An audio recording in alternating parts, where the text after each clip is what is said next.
সালামু আলাইকুম প্রিয় শিক্ষার্থী, আশা করি তোমরা ভালো আছো। আলহামদুলিল্লাহ, আমিও তোমাদের দোয়ায় ভালো আছি। আজকে আমি আমার 296 নম্বর লেকচার শুরু করতে যাচ্ছি। প্রিয় শিক্ষার্থী, আজকের 296 নম্বর লেকচারের শুরুতে তোমাদের প্রতি আহ্বান রাখবো আমার ইউটিউব চ্যানেল ফ্লার ভিডি চ্যানেলটি সাবস্ক্রাইব করার জন্য।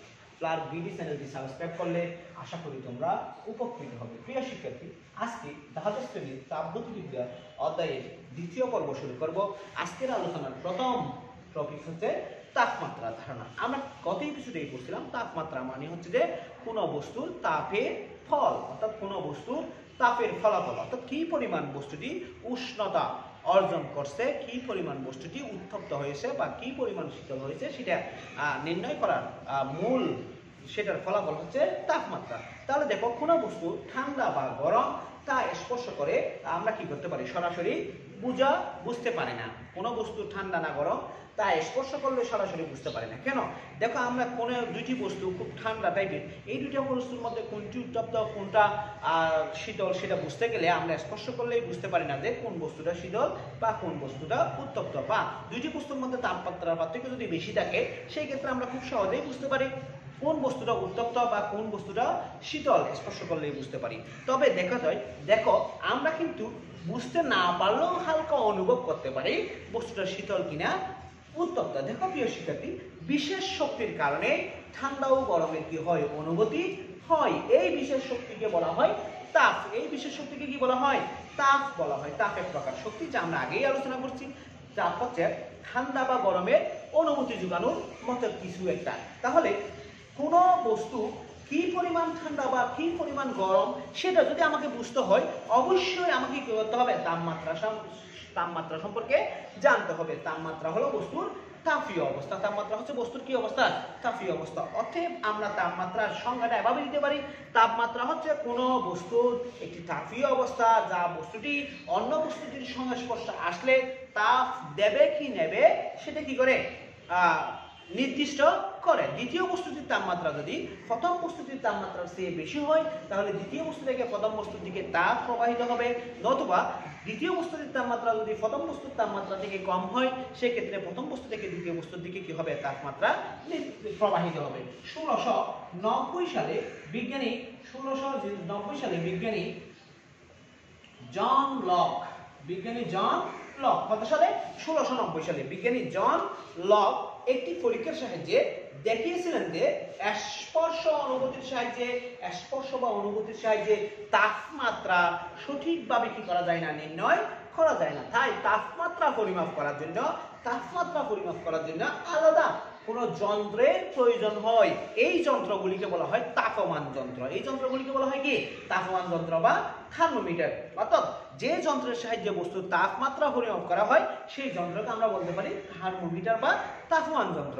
এই থার্মোমিটারের সাহায্যে তাপমাত্রা পরিমাপের জন্য তাপমাত্রার স্কেলের প্রয়োজন হয়। কিসের প্রয়োজন হয়? যেমন আমরা কোনো বস্তুকে যদি মাপতে যাই, ভর নির্ণয় করতে যাই, তাহলে পাল্লা দরকার হয়। সেখানে একটা পাল্লার সাথে একটা স্ট্যান্ডার্ড বা ওজনের দরকার হয়। সেটার উপর ভিত্তি করে আমরা বস্তুটার ভর পরিমাপ করতে পারি। এখানেও কিন্তু থার্মোমিটারের ক্ষেত্রে একটা কি দরকার হয়?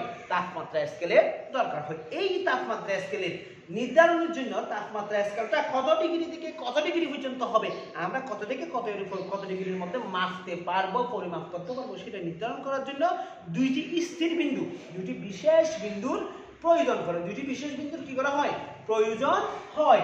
বা তাপমাত্রা স্কেলের তাপমাত্রা পরিমাপের টোটাল লিমিট বা সীমাটা পরিমাপ করার জন্য দুইটি বিশেষ বিন্দু দ্বারা নির্দেশ করা হয়। এই দুইটি বিশেষ বিন্দুকে বলা হয় স্থির বিন্দু। এই দুইটি বিশেষ বিন্দুকে বলা হয় স্থির বিন্দু। দেখো তাহলে স্থির বিন্দু কি জিনিস? স্থির বিন্দু কাইন্ডলি একটু মনোযোগ দিয়ে দেখবা প্রিয় শিক্ষার্থী। স্থির বিন্দু, তাহলে স্থির বিন্দু দেখো তাপমাত্রা যে নির্দিষ্ট বিন্দুর, দেখো থার্মোমিটারের যে নির্দিষ্ট বিন্দুর সাপেক্ষে যে নির্দিষ্ট বিন্দুর তাপমাত্রাকে ভিত্তি করে তাপমাত্রা পরিমাপ করা হয়। আবার বলতেছি, কোন একটি থার্মোমিটার, দেখো আমরা যে থার্মোমিটারগুলি কিন্তু পাই বাজারে, যে থার্মোমিটারগুলি আমরা ইউজ করি, সেই থার্মোমিটারের একটি নির্দিষ্ট স্থিরাঙ্ক রয়েছে। সেটার তাপমাত্রা 0 ডিগ্রি থেকে হিসাব করে সর্বোচ্চ 107 ডিগ্রি 8 ডিগ্রি ফারেনহাইট পর্যন্ত আমরা কি করতে পারি? মাপতে পারি। তাহলে আমরা একটা নির্দিষ্ট বিন্দুর তাপমাত্রাকে ভিত্তি করে কোনো বস্তুর তাপমাত্রা পরিমাপ করা হয় তাকে থার্মোমিটারে কি বলা হয়? স্থির বিন্দু বলা হয়। তাকে থার্মোমিটারে কি বিন্দু বলা হয়? স্থির বিন্দু বলা হয়। যেমন পানির ত্রৈধ বিন্দুকে স্থির বিন্দু হিসেবে ধরা হয়। পানির ত্রৈধ বিন্দুকে কি হিসেবে ধরা হয়? স্থির বিন্দু হিসেবে ধরা হয়। স্থির বিন্দু হিসেবে ধরা হয়। পানির ত্রৈধ বিন্দুকে স্থির বিন্দু হিসেবে কি করা হয়? ধরা হয়। দেখো প্রিয় শিক্ষার্থী, পানির ত্রৈধ বিন্দু এমন একটি তাপমাত্রা যাতে বিশুদ্ধ বরফ, পানির ত্রৈধ বিন্দু কি জিনিস দেখো, পানির ত্রৈধ বিন্দু হলো এমন একটি তাপমাত্রা যাতে বরফ তরল এবং দেখো যাতে বরফ তরল এবং সম্পৃক্ত জলীয় বাষ্প একটি তাপীয় সাম্যাবস্থায় থাকতে পারে। আমি এটাকে এভাবে লিখি, যাতে বিশুদ্ধ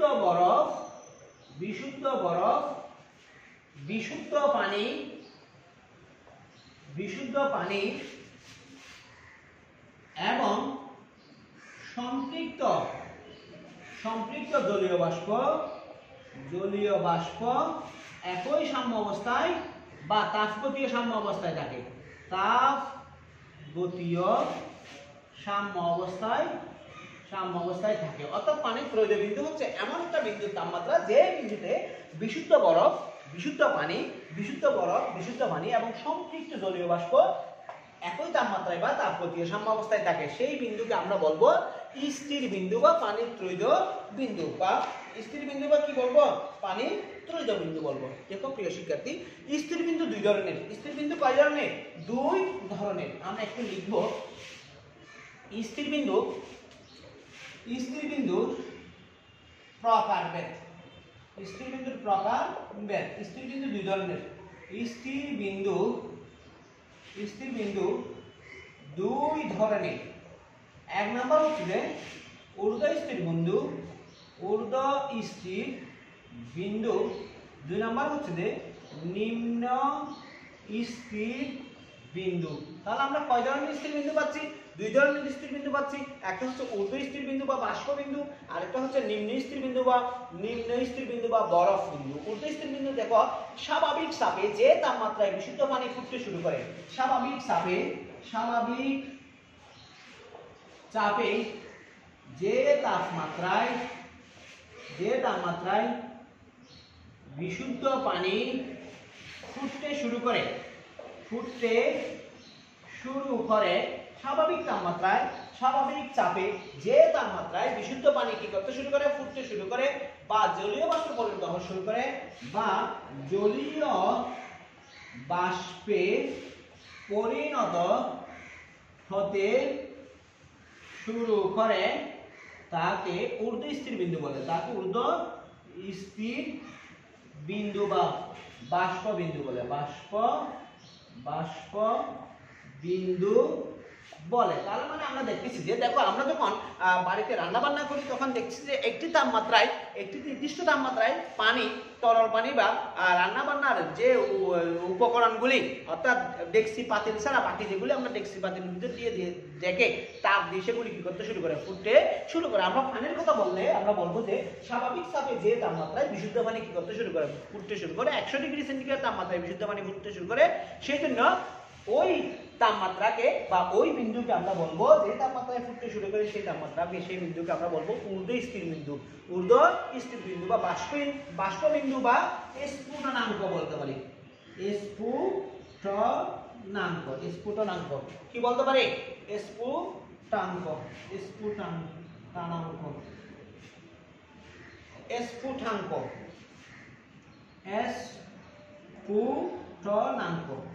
স্ফুটনাঙ্ক। আমরা কি বলতে পারি?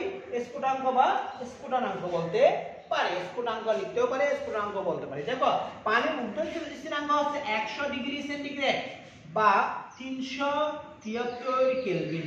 পানির ঊর্ধ্ব স্থিরাঙ্ক হচ্ছে 100 ডিগ্রি সেন্টিগ্রেড বা 300 কত কেলভিন? 73 কেলভিন। একটু মনে রাখবা। তাহলে তোমরা আশা করি ঊর্ধ্ব স্থিরাঙ্ক বুঝতে পারছো। এখন আমরা নিম্ন স্থিরাঙ্ক দেখব বা বরফ বিন্দু দেখব। দেখো স্বাভাবিক চাপে যে তাপমাত্রায় বিশুদ্ধ বরফ, স্বাভাবিক চাপে যে তাপমাত্রায় বিশুদ্ধ বরফ গলতে শুরু করে, স্বাভাবিক চাপে যে তাপমাত্রায় বিশুদ্ধ বরফ গলতে শুরু করে সেই তাপমাত্রাকে নিম্ন স্থির বিন্দু বলবো। আবার এখানে আমি লিখতেছি স্বাভাবিক চাপে যে তাপমাত্রায় বিশুদ্ধ বরফ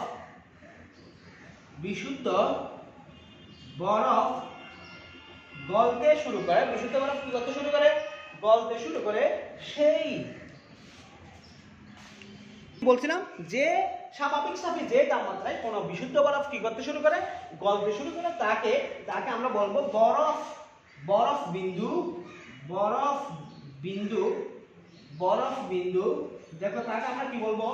বরফ বিন্দু বা নিম্ন স্থির বিন্দু বা হিমাঙ্ক বলবো, বা কি বলবো?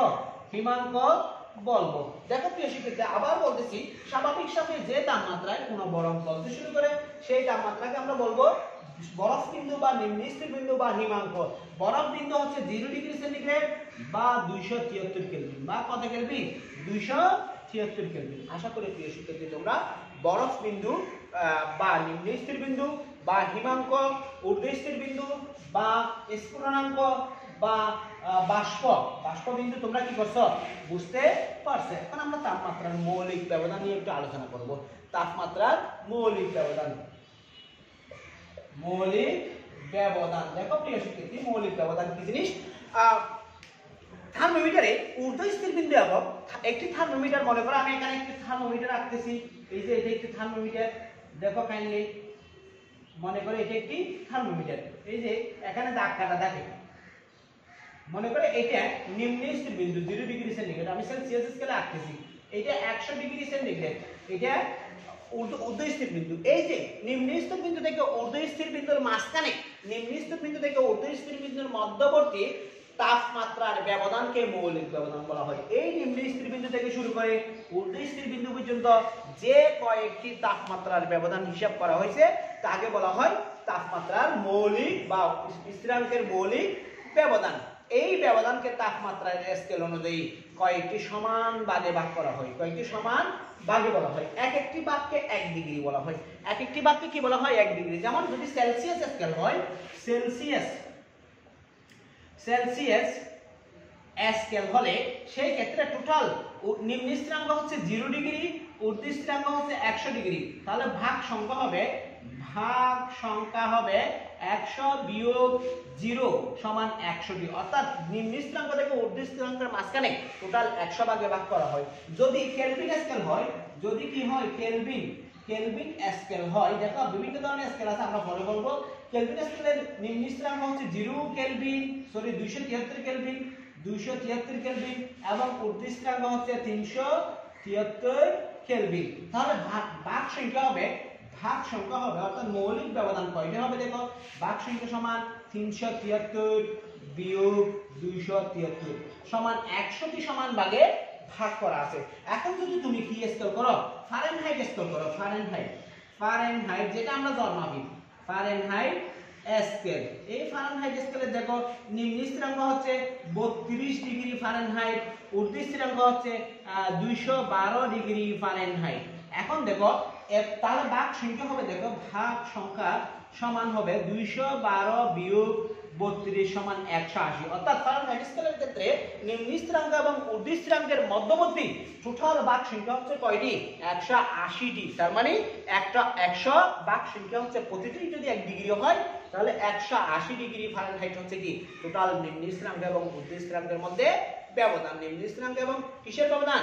ঊর্ধ্ব স্থিরাঙ্কের মধ্যে ব্যবধান। প্রিয় শিক্ষার্থী, আশা করি তোমরা বুঝতে পেরেছো। দেখো আমরা এখন স্থির বিন্দু ব্যবহার করে তাপমাত্রার স্কেল নির্ধারণ করব। স্থির বিন্দু ব্যবহার করে কিসের স্কেল নির্ধারণ করব? তাপমাত্রার স্কেল নির্ধারণ করব। প্রথমে 2 স্থির বিন্দু পদ্ধতি দেখব, এরপরে আমরা 1 স্থির বিন্দু পদ্ধতি দেখব। দেখো প্রিয় শিক্ষার্থী, আমরা এটা একটি সেলসিয়াস স্কেলের থার্মোমিটার পাচ্ছি, এটা একটি সেলসিয়াস স্কেলের বা এটা একটি থার্মোমিটার।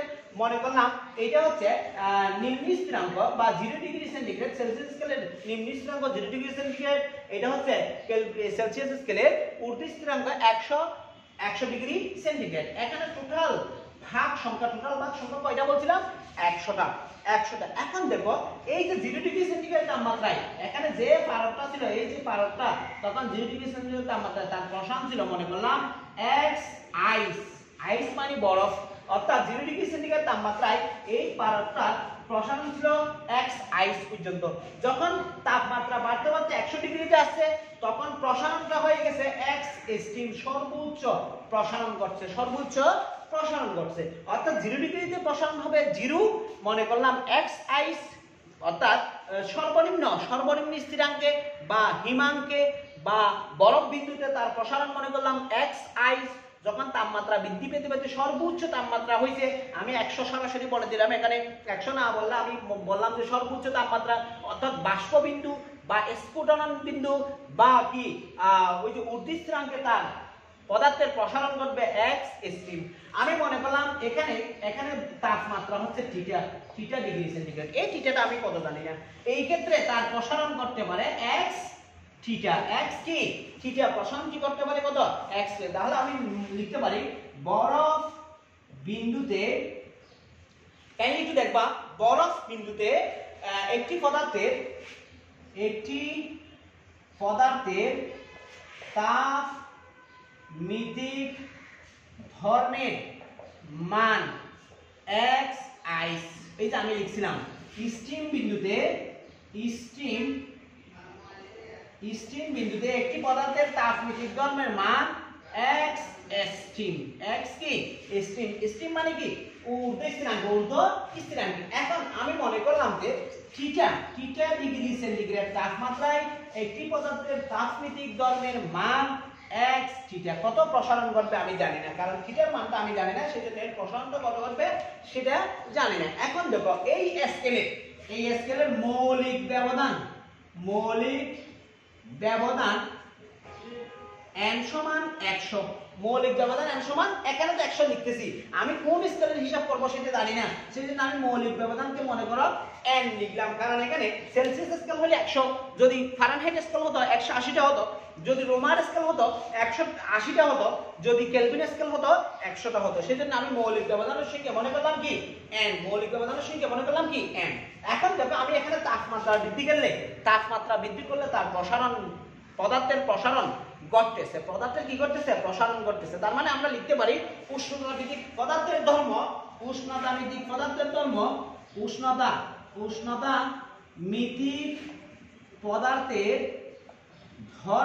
উষ্ণতাভিত্তিক পদার্থের ধর্ম x, তা এর x এর পরিবর্তন, উষ্ণতাভিত্তিক পদার্থের ধর্মের পরিবর্তন তাপমাত্রার পরিবর্তনের সমানুপাতিক। তাপমাত্রার পরিবর্তনের সমানুপাতিক। অর্থাৎ তাপমাত্রার পরিবর্তন ঘটলে উষ্ণতাভিত্তিক পদার্থের ধর্মের পরিবর্তন ঘটবে, তাপমাত্রার পরিবর্তন ঘটলে উষ্ণতাভিত্তিক ধর্মের কি ঘটবে? পরিবর্তন ঘটবে। এখন দেখো প্রিয় শিক্ষার্থী, আমি যদি n ভাগ মানে কি, অর্থাৎ 0 ডিগ্রি থেকে, অর্থাৎ নিম্ন স্থিরাঙ্ক থেকে যদি সর্বোচ্চ স্থিরাঙ্কে নিয়ে যায়, ঊর্ধ্ব স্থিরাঙ্কে নিয়ে যায়, সেই ক্ষেত্রে তাপমাত্রার পরিবর্তন, তাপমাত্রিক ধর্মের পরিবর্তন হবে। দেখো আমি যদি নিম্ন স্থিরাঙ্ক থেকে কোন স্থিরাঙ্কে? ঊর্ধ্ব স্থিরাঙ্কে নিয়ে যাই, অর্থাৎ n সংখ্যক মৌলিক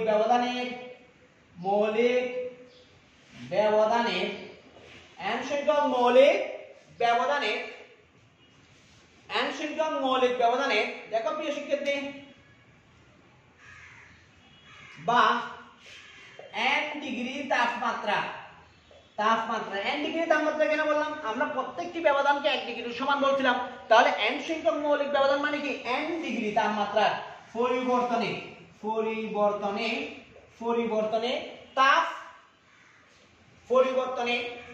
x এর বৃদ্ধি হবে।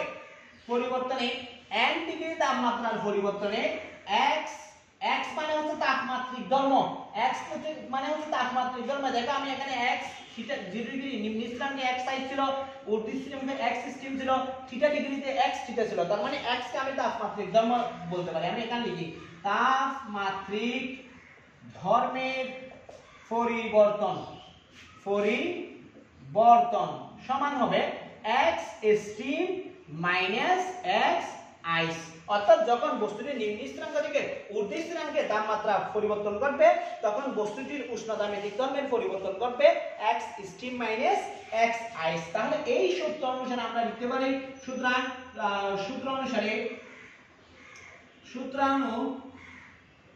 সূত্র অনুসারে আমরা লিখতে পারি x steam minus x ice proportional to N.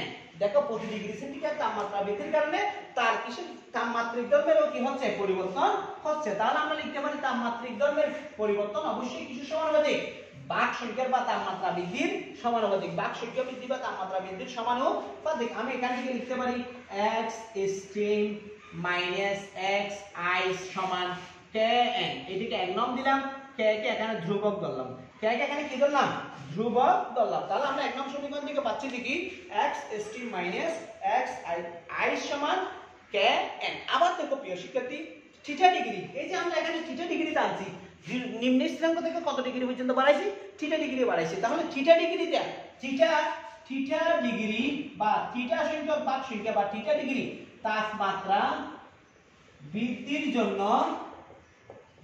জন্য x এর পরিবর্তন, x মানে তাপমাত্রিক ধর্ম, x এর পরিবর্তন সমান x থিটা মাইনাস x আইস।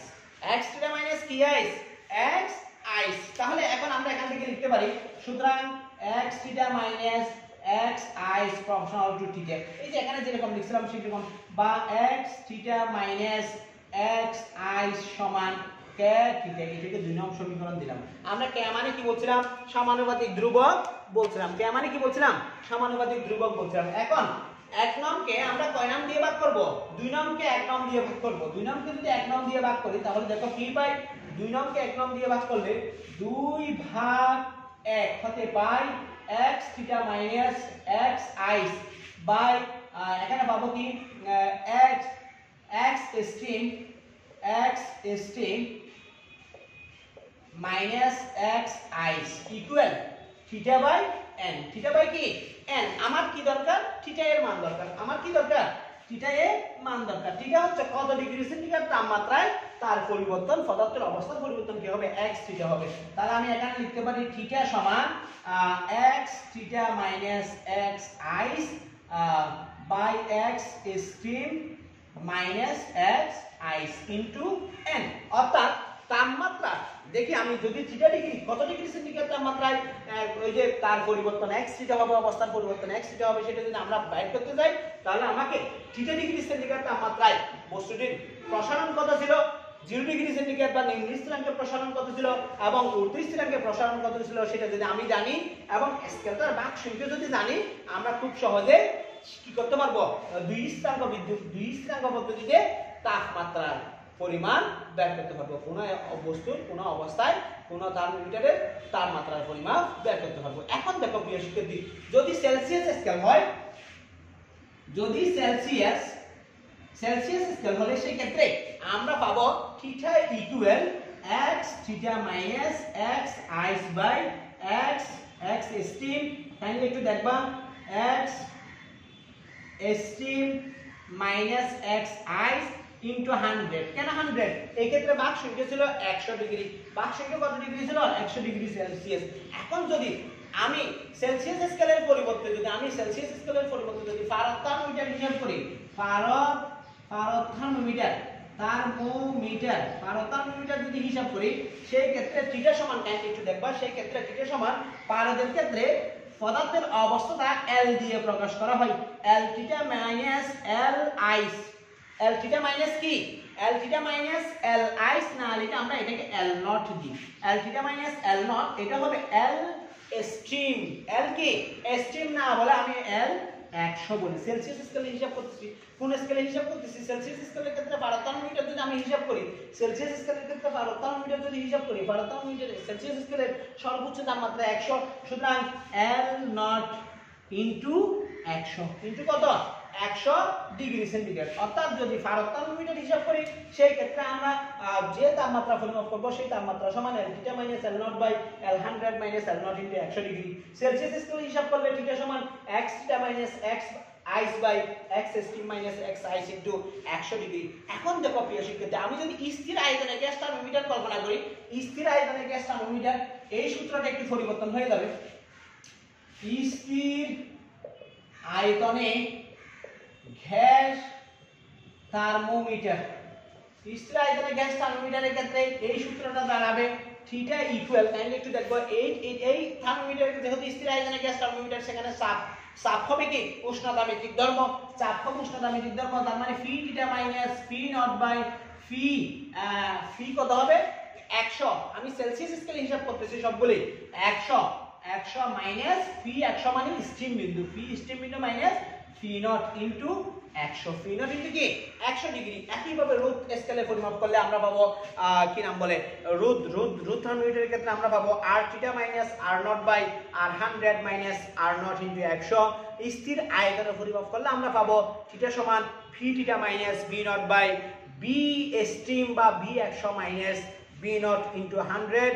তড়িৎ থার্মোমিটারের ক্ষেত্রে আমরা পরিমাপ করব, সুতরাং ওই যে তার প্রতীকগুলি চেঞ্জ হবে। আমরা এখানে পাইছিলাম এক্স থিটা, তড়িতের ক্ষেত্রে সেটা হয়ে যাবে ই থিটা।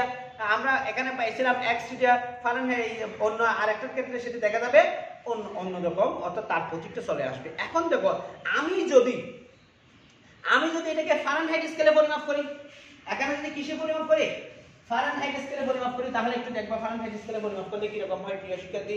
এখানে n সমান হচ্ছে 180, n সমান হচ্ছে কত 180, n সমান যদি 180 হয় এবং থিটা i সমান কত হয়, দেখো ফারেনহাইটের ক্ষেত্রে ফারেনহাইট n ভাগ সংখ্যা 180, ঠিক আছে, x আইস, দেখো অর্থাৎ সর্বনিম্ন স্থিরাঙ্ক বা থিটা আইস, ওই যে এখানে আমি যেটা নিম্ন স্থিরাঙ্ক সেই থিটা আইস সমান এখানে 32 ডিগ্রি ফারেনহাইট, 32 ডিগ্রি কত হাইট ফারেনহাইট, এবং থিটা স্টিম, দেখো থিটা স্টিম মানে হচ্ছে যে 212 ডিগ্রি ফারেনহাইট স্কেলের ক্ষেত্রে। সেই ক্ষেত্রে আমরা থিটা সমান কি বের করব, একটু দেখো থিটা সমান কি বের করব। তাহলে আমরা এখানে পাচ্ছি যে আমার সমীকরণ অনুযায়ী আমি কি পাবো, কাইন্ডলি একটু দেখবা। আমার সমীকরণ অনুযায়ী আমি যদি সেলসিয়াস স্কেলের সাথে সেটা তুলনা করি, সেলসিয়াস স্কেলের সাথে সেটা যদি কি করি তুলনা করি, তাহলে দেখো আমার এখানে থিটা সমান কি আসবে, তাহলে ফারেনহাইট স্কেলের ক্ষেত্রে এই থিটাটা চলে আসবে, থিটা সমান কাইন্ডলি একটু মনে দেখো, থিটা সমান আসবে x theta minus x ice by x theta minus x ice by x steam minus x ice into 180 কিন্তু এখানে একটা 32 যোগ হবে। কেন 32 যোগ হবে, দেখো আমরা থিটা ওই যে নিম্ন স্থিরাঙ্কের ক্ষেত্রে নিম্ন স্থিরাঙ্ক ছিল, এই যে নিম্ন স্থিরাঙ্ক এটা কত 0 ডিগ্রি ছিল না, তাহলে এই দুইটার মধ্যে আমরা ডিফারেন্স বাইর করছিলাম, এই দুইটার মধ্যে ডিফারেন্স ছিল থিটা মাইনাস 0 সমান থিটা। এখন এই দুইটার মধ্যে যদি আমি ফারেনহাইট স্কেলে হিসাব করি, তাহলে থিটা মাইনাস কি হবে 32 হবে, তাহলে থিটা মাইনাস 32, এখানে যদি আমি থিটা মাইনাস এটা বাদ দিয়ে দিই, তাহলে আমরা এখানে পাবো থিটা মাইনাস 32 বা থিটা সমান পাবো x theta minus x ice by x steam minus x ice into 180 যোগ 32 ডিগ্রি ফারেনহাইট। এটাই হচ্ছে কি ফারেনহাইট স্কেলে আমরা মাপবো। এখন যদি আমি কেলভিন স্কেলে মাপি, দেখো কেলভিন স্কেলের ক্ষেত্রে সেটা হবে নিম্ন স্থিরাঙ্ক হবে তখন 273 কেলভিন, 200 কত কেলভিন 73 কেলভিন, তখন আমরা পাবো থিটা মাইনাস 273 সমান x theta minus x ice by x steam minus x ice into 100 into কত 100, কারণ আমরা জানি কেলভিন স্কেলের পার্থক্য 100, বা থিটা সমান আমরা পাবো x theta minus x ice by x steam minus x ice into 100 যোগ 273 কেলভিন। আশা করি প্রিয় শিক্ষার্থী তোমরা তাপমাত্রা দুই স্থিরাঙ্ক পদ্ধতিতে তাপমাত্রার স্কেল কিভাবে নির্ধারণ করবা বুঝতে পারছো। আজকে এই পর্যন্ত, আমরা আগামী দিন নতুন কোনো এপিসোড নিয়ে তোমাদের সামনে হাজির হব। আসসালামু আলাইকুম।